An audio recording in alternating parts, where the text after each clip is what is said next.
I've got on the line Robin Campbell, UB40, and it is an absolute pleasure to be chatting with you. How are you, Robin?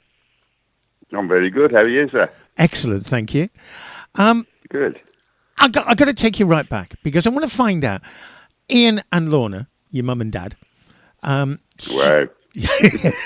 huge in the Birmingham sort of drumbeat scene with folk. Is that where your love of music started with your sort of family roots? Well, I suppose it would have to be. I couldn't possibly deny that the whole of my life before I was in UB40, the whole of my childhood, I was spent surrounded by music, of various different types. But my dad was not just a musician. He had the most successful folk club in Europe at one time in the 60s.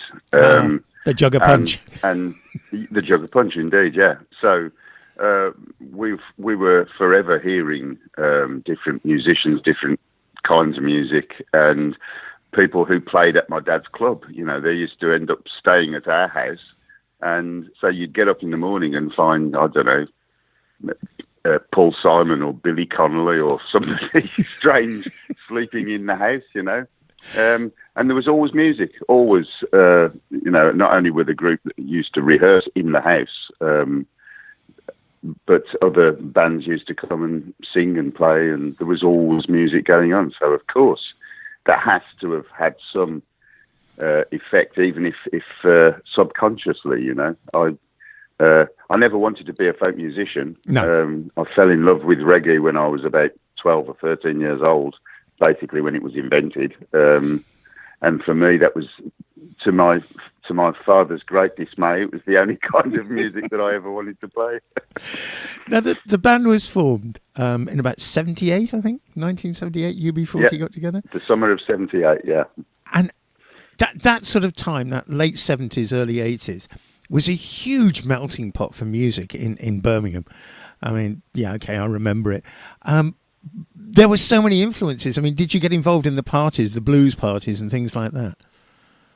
Oh, yeah, I was going to blues parties in the 60s when I was a child. So, yeah, that was what surrounded me from a very young age, when I used to literally say goodnight to my parents, go upstairs and then climb out the upstairs window and go off to a blues party, you know. Yeah, we all did it. And then crawl back in at 5 in.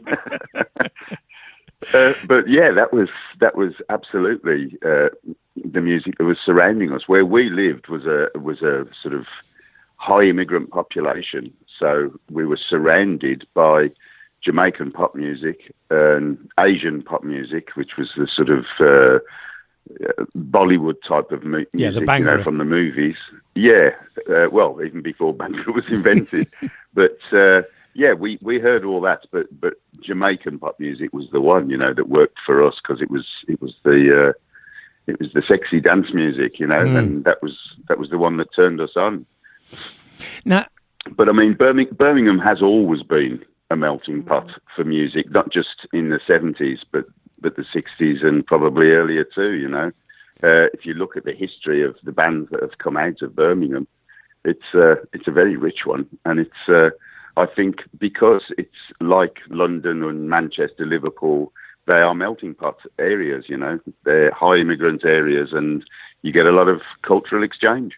Yeah, I think Birmingham was one of those places, I don't know now, I haven't been there for years, where you got that tremendous easy mix of people and music and culture and food, and people wanted to try things that were new, especially around that time. Yeah. I was never really aware of barriers until I was older. Exactly. Really. When I was a kid, it was just everything was fair game. Everything was open, and I was welcome to blues parties. I might have been the only white kid in there at the time, but I think because of my youth, I was welcomed, openly and warmly. Now, the band itself, UB40, the lineup, musicians, was so diverse. I mean, you've got English, Welsh, Irish, Jamaican, Scottish, Yemeni. I mean, what a lineup.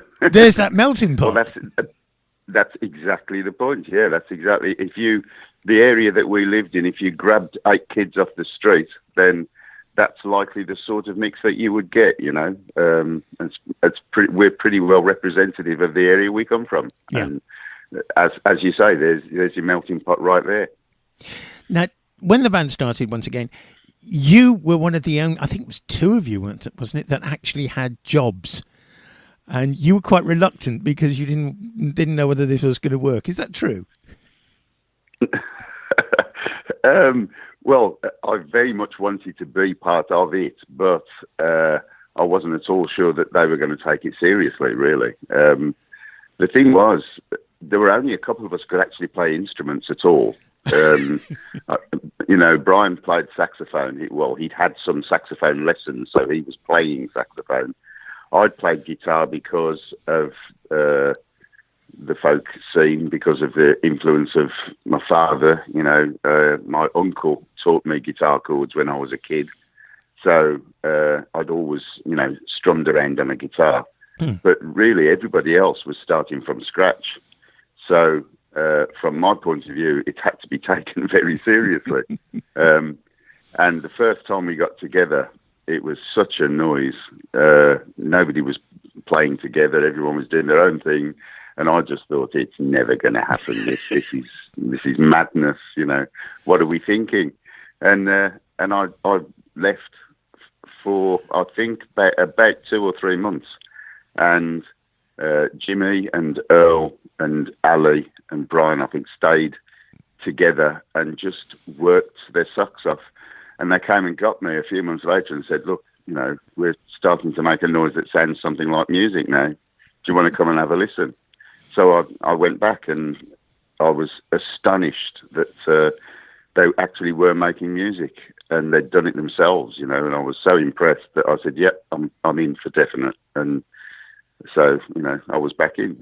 But that's the only reluctance that I had, really. I wasn't reluctant to be in the band at all. I gave up work to be in the band.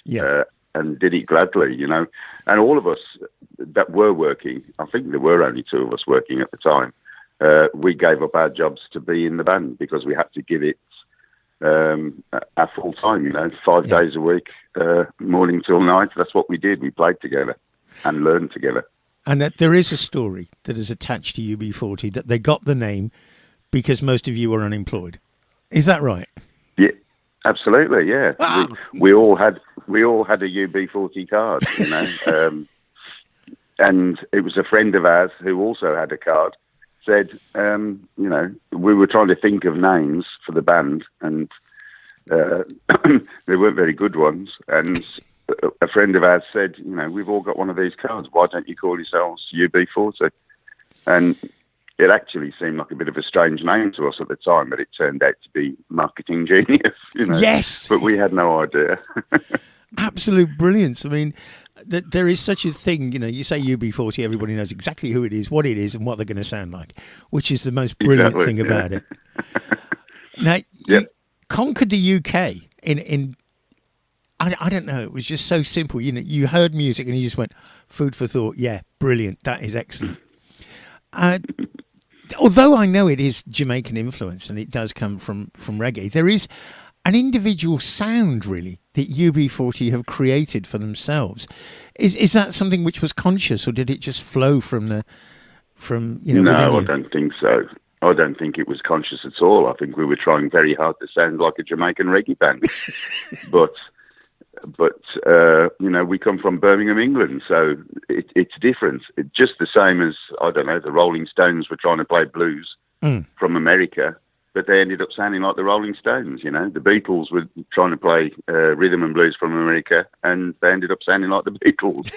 We were doing the same thing with reggae, and we ended up sounding like UB40, It's still reggae, but it's a different reggae, and it obviously has other influences, mostly being born in England and hearing other kinds of music every day, as well as reggae. So you can't explain how it happens, it's just the serendipity of the 8 individual guys getting together and trying to make a music that we loved and coming up with our own version of it, and surely that's what any successful band wants to do, is get a unique sound, that everyone instantly recognises and hopefully a lot of people love. Now, when you, as I say, it just completely blitzed England or the UK, you went off to the States. How were you received in the States? I mean, were they expecting a black band, or did they know what UB40 was about? I think universally, everywhere we went, we met shock, because the only reggae bands that people knew were black guys generally, and usually from Jamaica. So even the English reggae bands like Aswad and Steel Pulse, they were black guys. So when we turned up, usually I don't think audiences were that shocked. I don't think they cared that much. They just, they just loved the music. But I think journalists were often shocked anywhere in the world that we turned up, and they'd go, "I really didn't know you two guys were white at the front," Yeah. But I don't know. I don't know that it shocked people for long. I think in America it certainly did shock people. But anyway, they weren't that sort of up on reggae, other than Bob Marley. Who was about to explode in America before he passed away. He would have, they would have known all about reggae if Marley hadn't died, because he was on the verge of exploding there. But it took us a while longer. We had #1 records in the early 80s, obviously in the UK and around the rest of the world. But America, it took, I think Red Wine took 5 years to get to #1 in America. It's what they call a slow burner, isn't it? Yeah, it was 83 it was in England, and then the rest of the world at the same time, the same year, and then 88 in America. So, yeah, and that was by pure luck when the DJ just randomly selected it out of a sort of golden oldies vault, and it got an amazing response, so it became his record of the week, and then other stations started playing it, and suddenly 5 years later we had the #1 in America. Strange. I think the funny thing about Red Wine, the thing that always gets me, especially with the UK, is that people know that version, but they don't know Neil Diamond. Never heard Neil Diamond do it. I think he's doing a cover version of one of your songs. It wasn't very successful. It wasn't very successful, was it? And if you heard it, you'd understand why. I'm not at all sure why people covered it. I guess people just liked the song. The original was a really slow modelling version, But then a guy called Tony Tribe did a reggae version of it, and Jimmy James and the Vagabonds did an R&B version of it. And those are the two tunes that I knew. And I had no idea that that the song was originally a Neil Diamond song. And no idea at all.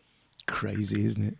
I'm going through some of the things that UB40 have achieved, and one of the things I didn't realise was that, together with Madness, you hold the record for the most weeks spent by any group in the UK singles chart during the 1980s. 214 weeks. Is that right? Yeah, that's an achievement. Yeah, well, there's all sorts of records that we've actually spent years on the record charts over the decades, but it's one of those things, isn't it? We had more hit singles than any other band in the 80s, so. Yeah, and people don't realise it, and I don't suppose we'll ever get recognised for it. But it's nice to know. Now you were one of those bands that a lot of these bands sort of fade away and get a revival and then come back again. But I always feel that UB40 have never been away. They've always been there. They've always been producing music. They've always been recording.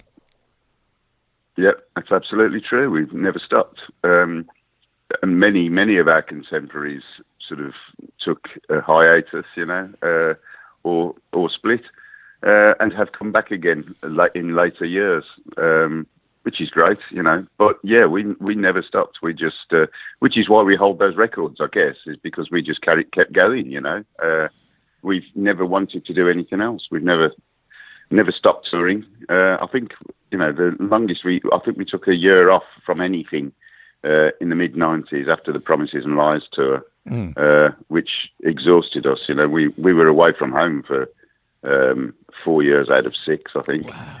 So that was hard. And I was exhausted in about 95. And I think I probably thought I was never going to tour again at that point. But, you have a break and have a rest, and we were just desperate to get going again. And that's what we do, a cycle of recording in the studio and then taking it out on the road, and then coming back and recording and take it back out again. That's what we do. It's what we love doing. And I can't see it changing, really, unless we drop, Yeah. Now, the band has Duncan as the singer. Yeah. What are you doing at the moment? Are you recording? He's the new boy, Duncan. Yeah. The new boy. He's been with us 11 years now. Yeah. In fact, he's playing... Well, he's in his 11th year. He's been with us 10 years, and he'll be playing his 500th concert next week. Wow. That's incredible, isn't it? That's something done that. Yeah, new lad. So you still... we're just released our new album last Friday, and singles as well. So, we're going out on the road next week for 40 dates in the UK to celebrate 40 years. We're celebrating it with 40 gigs in the UK. Then we've got some European dates. Then we're in America. So, it's not stopping. Will you be coming back down to Spain again? Because I know you've been once. Oh, we've been many more times than once to Spain. I'd love to come back, but you have to be invited. Promoters have to want to bring you back, and we don't sit in a room and decide where we're going this year. We respond to invites from promoters. Right. So if there's any promoters listening, I'll have a word. UB40 would love to come back to Spain. I'll have a word and get somebody to talk to your I'm people. Sure we will do. Excellent. Okay, well, look, the title of the new album, because I haven't got a copy of it yet. I'm going to have to get one now. For the Many. For the Many. Right. For the Many, yeah. I will get a copy and of that. It's out as a standalone album, plus there's a dub version of the album. And later on in the year, there'll be a collaboration album coming out, which is the music from that album, but with a load of different artists that we've got to guest to write their own songs and put them onto our music. Basically, they're reggae artists from all around the world that we've met over the years. And a couple of hot new artists from Jamaica and a couple of Birmingham rap artists that we worked with back in the 80s on the album Bag of Rhythm.